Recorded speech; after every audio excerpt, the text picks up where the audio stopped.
Hi, everyone. This is Sandra Alexei Morin, and today, which is July the 3rd, 2019, I'm going to interview Michael. We are the co-authors of Game Changer, and we've come up with a lot of different subjects that we are going to start doing videos on.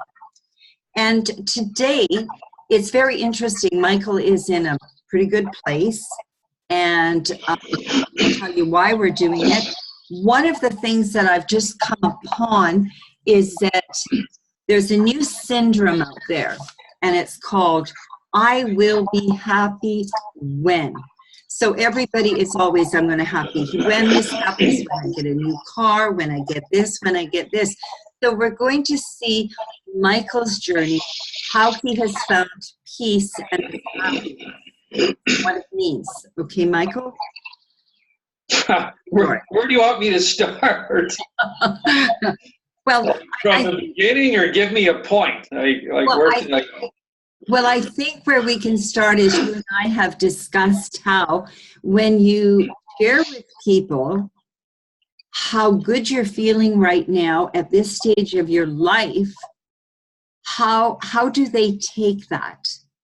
Do they take that with, some might say, maybe they'll think about it. Some might be a little bit envious. I'm not sure. What is your take on it? And you just are expressing yourself with 2019, where we get our voice, we become transparent, and we can share our truth. And so I think that would be the starting point.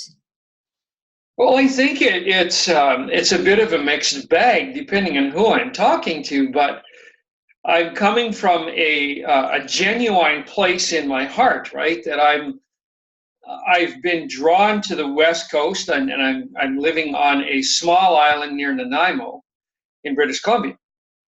And boy, it's from where I started to where I am, it's been a journey. And so I've had the experiences of the struggles and the challenges and so on to get to this place in my life. And it's a modest home on a beautiful island, and it's just everything about this environment nurtures me, all right? From the home to the yard to the island itself to the lifestyle. And so I express that, not in a way that is, bragging or trying to put somebody else down, or it's just when you ask the question, how you doing? And I've moved here recently, so there are some people in my life who I haven't seen, and they'll say, well, how are you doing? And how's it going? And they're curious. And so I start to ramble on about how great it is in every aspect compared to how great it is from where I came from, right? And so I'm at the happiest place probably since high school, since I had no responsibilities and played sports with my buddies, and that was a good time. But during the subsequent years, it was, discipline, responsibility, family, raising, job, business, on and on, all the things we all deal with, bills to be paid, and so on. And so when I express how great it is here, I'm finding that, short of my mother, who's really happy that no matter what I do, it's like as long as it's working for me, she's genuinely happy. And I think you are, You're genuinely happy.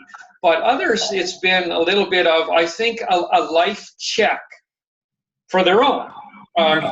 It's been unintentional, but I think what happens is when I'm smiling and saying how this checks off great and this checks off great, and I'm able to find my personal growth, and I'm on a spiritual journey, and this is all conducive to that here. The weather's much milder, it's a much calmer environment, on and on. I think they start, first they're interested. Okay, what's going on in your life? Then it starts to be, wow, how's that checking up and stacking up against my life? I'm still not having that in my life, or I'm missing that in my life. And so I think it turns inward on them, and they start to reflect on their own life and place in life and what's important in their life. And so that was an interesting, I guess, observation on my point, because generally speaking, throughout my life, we've all met people many times and said, how you doing? And it's been a generic, oh, it's a great day, or I'm fine, or whatever it is you'd say, right? Just to get through the small talk. But my answer is a lot more detailed than small talk. So I guess that's what I've observed. So. Okay. Well, the interesting thing, since I've known you, when people will say, how's your day? It's always been, it's debatable. And from the time that I met you, Michael, and I've seen you've helped me on my physical journey, and I think I've been there for you with your spiritual journey, which is more inward, okay, is so on this inward journey, now when people will say, it's not that it's that debatable, you've found a lot of peace there, but it's taken you a lot of work to connect the non-physical with the physical to find more of a balance and a peacefulness there. And I think that's the journey that most people don't understand. There's a lot of physically fitness, and then in the physical world, you worked hard at a job that you maybe didn't care for, but tell me about that job, because we talked about it. Why was it good? Okay, I think that, I was a mechanical contractor, which is an HVAC technician, heating, cooling, air conditioning, ventilation. And there wasn't a lot of joy in that job. It was, hard. It was in crawl spaces, attics, hot days, dirty places, breathing stuff you shouldn't, heavy stuff. And I kind of never really gave it the due that it deserved in my life, the place that the honorable place in my life it should have had, because it was honest work, and I earned every dollar that passed through my hands because of it. And so in hindsight, now that I've been able to distance myself from it, I recognize that it had a definite purpose in my life, okay? It gave me direction. It gave me something to do, get up in the morning, a reason to find the energy to move through the day so that I could get the result I needed, and provided me with the ability to walk through life with my head up and my shoulders back, not beholden to anybody. Yeah. Okay? So I'm recognizing later in life the value that having a job, even if you don't particularly care for it, has in your life. It allowed me to raise my family, to care for the people that I love, the ones that were close to me, to provide for my future, and to be able to, and because I was disciplined with my resources, my financial resources, I was able to, look forward farther enough into the future and say, at some point, I want to be where I'm at now, because there's more to life than just, banging my head against red lights and traffic and tools and jobs and customers and so on, right? My soul craved more. And so I guess the point I'm trying to make here is, if you're in a spot where you're thinking, man, I hate my job and just life sucks and all that stuff, there is a rainbow at the end of the pot of gold at the end of the rainbow, right? It's there if you stay disciplined, stay focused, figure out, realize that you have to live in the moment, and understand that you most likely have a future that you do need to provide for. So find the balance there, with an eye to what may happen, 20 years from now, or whatever stage you are in your life. And so stay within your means, right? That was always key for me. I never spent beyond what I was capable of paying back, right? I never accepted debt in my life. And that's been a big deal. I haven't paid interest to banks other than a brief mortgage early on in my life, right? Beyond that, it's like, if I couldn't buy it, I didn't. That's allowed me to be here, Sandra. And so I guess the job was important in many, many ways. I was unable to understand at the time, right? It seemed like just a stressful struggle that, why me, right? But it's way more important than that. Okay, this is perfect. Because I've seen the growth in you now where you have embraced the importance of that. Because it gave you a chance the last few years to what we would say decompress. And I think that's a really good sharing to say it to people. And it's interesting this morning because I pulled up a little thing and it said, we are slaves. And a lot of people think they're slaves to their job because they don't like it. Okay. But the whole thing is, you know what people are slaves to? Their credit cards. And so you were very wise in, because we know money is energy. And there's a big struggle nowadays. And a lot of the younger people, and even people in their 40s and 50s, it's like, I'm not going to be happy till I get this. I need to have a new fridge now because it's silver. I need to have this latest car. And we live in a disposable society where it's find out the basics of life and move on, and to have work, to not be beholden, to be able to create your own future. You become your generator and you used your intuition and your intellect to get there. And whether it's female or male, we are a generator because we need to help ourselves and help the other person. And the big thing is you teach your children, okay? Because they will see that kind of work and they realize that. And now you can share because you are, I don't know if you want to say your age, but the bottom line is you've worked really hard on keeping your physical body. You were an Iron Man at one time. You're diligent every day. You've got the discipline. So that sharing is like, I think when you share your story, okay, you said to one of your friends you were talking the other day, you've known her for years and years, that maybe it will twig, that she'll start thinking about that. You've planted what we call a seed. How do you feel about that? Well, I hope so. I mean, I hope so.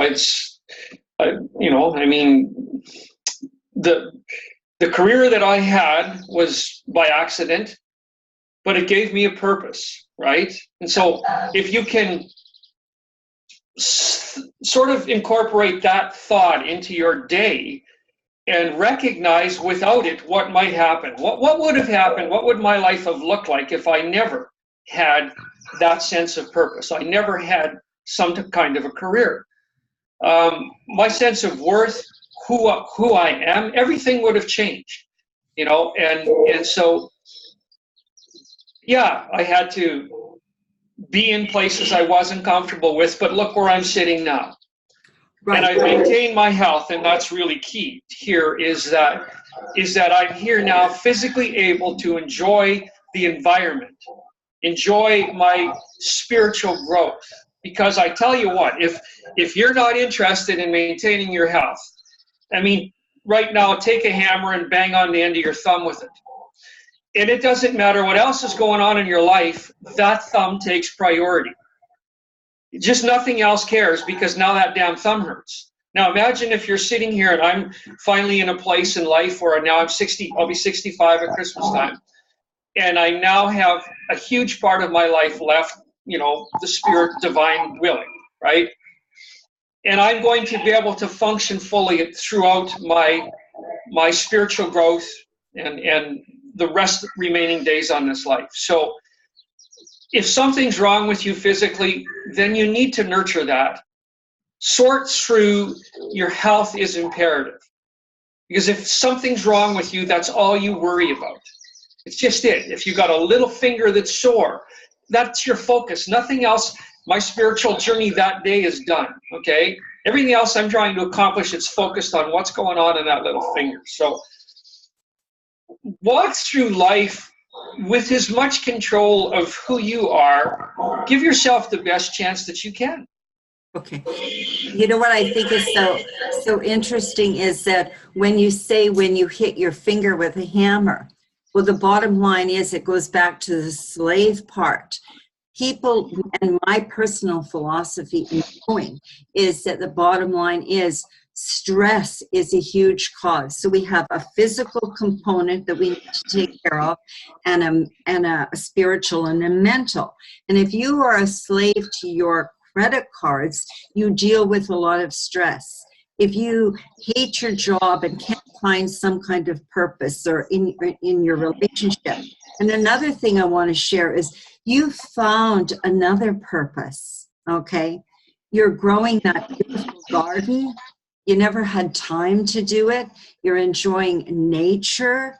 All of these things now, and you know, I just have this creative idea come to me, is one of the things that I had talked with a gal when we were in Princeton, actually it was Leah, I'm going to get, she said to me, what are we supposed to be doing? We're in our 40s and 50s, and we want to know what we can do, not just financially, but how are we going to live our lives? And I think it would be really good if we come up with a video and maybe share it with a couple of other people, but how we move through retirement. Some retire. For me, it's a semi-retirement, okay?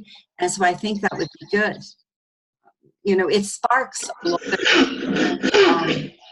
a lot of different energies when we start talking.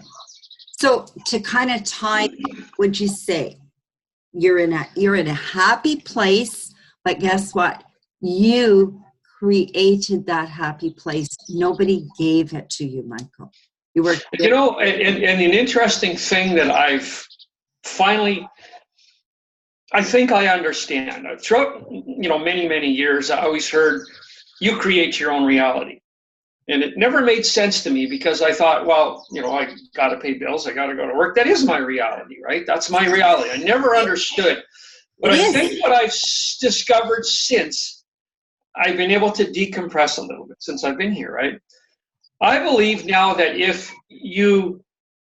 this is what creates your own reality. What's going on inside here? I can wake up today and I can go, gee, this is a problem in my life, or that's not working properly, or, you know, I can take my brain, because my brain is active, like I'm sure most of our brains are. Right? And you can take that brain and it can be runaway, kind of not your friend. Because it gets, like you've taught me, the monkey mind thing going on, and that's how your day goes. Or I can try and make my mind my friend, okay, and work with me. And I can go, you know, something positive here. This is really, my day is looking like this, or I really enjoyed what went on yesterday, or that's, you know, I'll deal with this. It'll be all right in the end. And sort of let my mind be my friend. And I guess that's the way I want to finish, is just no matter where you're at in your life, let your mind be your friend. If I took away your brain and I gave you, put a deer's brain inside your head for now, right?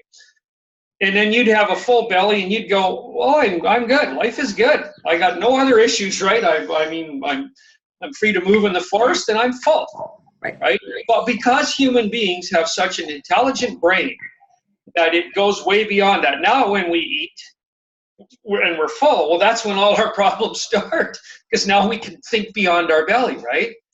So use that extra intelligence to be your friend, all right? Wherever you're at in life. And I think that's really good. My personal take on that is that, yes, every day we're grateful. At the same time, if your external life is not going good, if you've got bills to pay, if you're overweight, if you've got any kind of addictions, because addictions, we know, they take us from the reality because we don't want to look at it. So I say, be grateful. And so today it's like, I'm grateful to be here. What I do need to do is, because there's a little message from the divine, I better make sure that my finances are good. I better make sure that I'm eating right. I better make sure that my house is clean, because we know a cluttered home is a cluttered mind, which we will do another video on it. So I think it's to find the balance between that. Don't delude yourself or put rose-colored glasses on or put your head in the sand. be grateful that you are here. Stop the hungry eyes and just say, it's great. But take that little message and say, gee, that message, maybe I need to take care of that. Okay? Oh, yeah, I'm not saying abdicate your responsibilities in any way, but if I'm sitting in traffic, it used to stress me. No. You know, it stressed me bad, but perhaps there's a way I could calm myself by letting my mind help me in ways that solve the issues and soften where I'm at. And maybe I can enjoy time on the beach while I'm sitting there, although I'm still in traffic and I'm still, you know, I'm not abdicating my responsibilities in any way. It's just a matter of how you choose to see the day. Right. I found that for me. Like, that's it. I'm a way happier person. My day flows way better when I can sit through the brighter things of my day. And I never ignore the dishes, the floor, the garden, none of that stuff. Right? See, the interesting thing is I knew that about you, how your impatience was traffic. And yet for years I traveled. And there was a joke in my tribe, in my community, because I would listen to tapes. And they called my car the university car because I was always learning. Exactly. Yeah. So you made your brain your friend, right? My brain was my friend at the time. And so that's why for me, it just was whatever situation I'm in, I have to sit in the situation and I have to make the best of the situation. And I have to look at it in truth and find some clarity rather than confusion. And this is a perfect time. We can end it right now with this new moon solar eclipse. 2019 is the year of authenticity, truth, finding your voice and expression. And this eclipse that we're on is so powerful in that it's like a big flashlight and it's revealing truth. So I've heard a lot of tears from a lot of people, a lot of having to let go. So let go of the past.